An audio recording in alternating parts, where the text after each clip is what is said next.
За 11 бодлого дээ. 11. За хязгаар байгаа. Лимит x-ийн тэгвэл тэмүүлж явах энэ функцийн хязгаарыг бодно. Лимит x-ийн тэгвэл тэмүүлж явах. За энэ ноодор функцээс хүртэр хураас нэгэн зэрэг x-ийг хаач юм байна.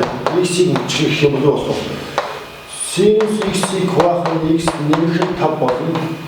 За x-ийг эндээс гаргачих юм бол x дээр 3 болно. За гаргасан 2 x-ийг хураач. Тэгэх юм бол юу болох вэ гэхээр лимит x-ийн тэгрүү тэмүүлж байхад синус x-ийг хуваах x нэмэх 5. За x дээр 3 болж. За эндээс хүртэр хойр одоо ноогдрын хязгаар гэдэг бол хүртэр хойр тус бүр дээр хязгаар оршин байх юм бол тус бүрийн хязгааруудын ноогдрыг авчдаг. Өөрөөр хэлбэл шууд одоо энэ ноогдрын хязгаар гэдэг бол энэний хязгаарыг энэний хязгаарт хувааж өгч болно. Тус бүрийн хязгаар оршин байх учраас.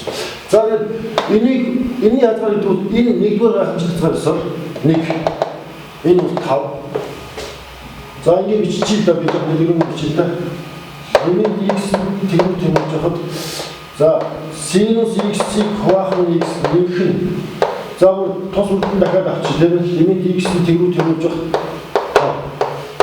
за доолн дахиад лимит x-ийг тэгвэл тэмүүлж байхад x дээр 3 за ингээд авч болно. А энэ бол тус бүрдэн хязгаар аваад тэгээд дахиад энэ хоёр нэмэгдэхүүн тус бүрдээ бас хязгаар оршин байдаг учраас хязгааруудын нийлбэрийг авч болно гэсэн. Бас хязгаарын дүрмээр тийм. За одоо энэ бол нэгдүгээр гайхамшигт хязгаараас нэгдээд байна. Тогтмол тооны хязгаар бол шууд тэр товроо гарна 5. За энэ функцээр бол шууд ерөөсөө асуудал байхгүй. Учраас шууд тгээ орлуулчих. Орлуулах юм бол тэг дээр нэг 3. За одоо эндээс 6 хуваах 3 тэнцүү юм маань юу болов 2 гэж байна.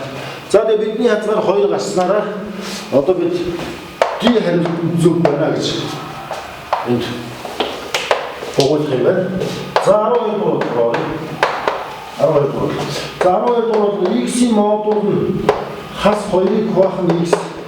За энэ тэнцвэр шиг бодсон. Энэ тэнцвэр шиг бодсон.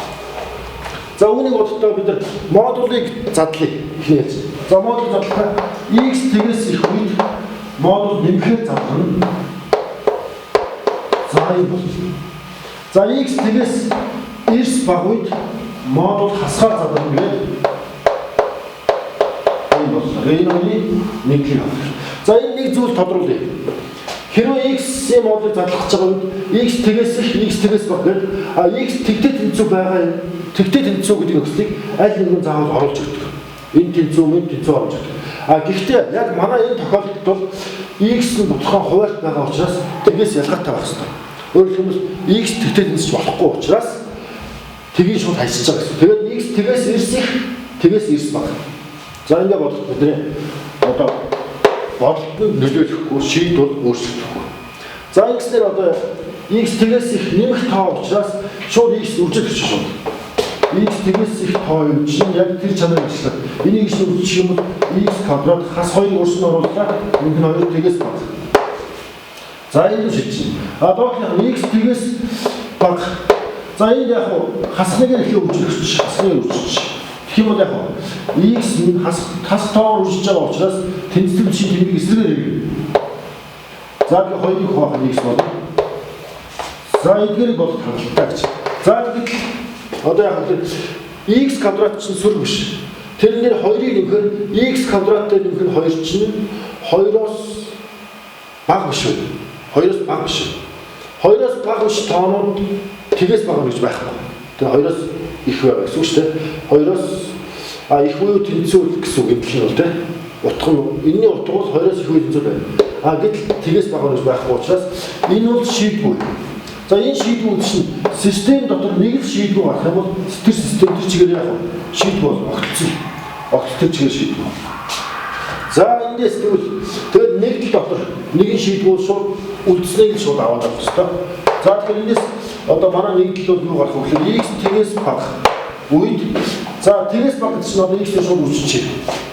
Тэгэхээр x квадрат тэгээс бага тооч x чинь тэгэхээр энэ тэмдэг иргэн хасах нь 2 тэгээс баг гэсэн. За энийг бодъё. За энэ маань бол шүү дээ. Хас хязгуур 2-оос x нь нэмэх хязгуур 2-ын хооронд x нь тэгээс бага байна. За энэ хоёр огтлыг бодох гэж байна. Тэр хоёр огтлол за бид зурж харуулъя. Хас хязгуур 2, нэмэх хязгуур 2. За энэс энэний хооронд байна. А тэгээс ямар нэхэр бага. За энэс давцлуул огтлохоор хоёр нэгэн зэрэг орсон гэж боддог. X нь за хас хязгуур 2-оос тэг. За энэ хооронд шийдэх нэ. За ингээд бидний хариулт нь бол яг тэр хас хязгуур 2 орохгүйгээр тэг бас орохгүйгээр задгаа завсар байх хэрэгтэй буюу би хариулт нь зөв болж таарлаа. За ингээд 11 12 дугаар бодлогууд бодогдож дуслаа.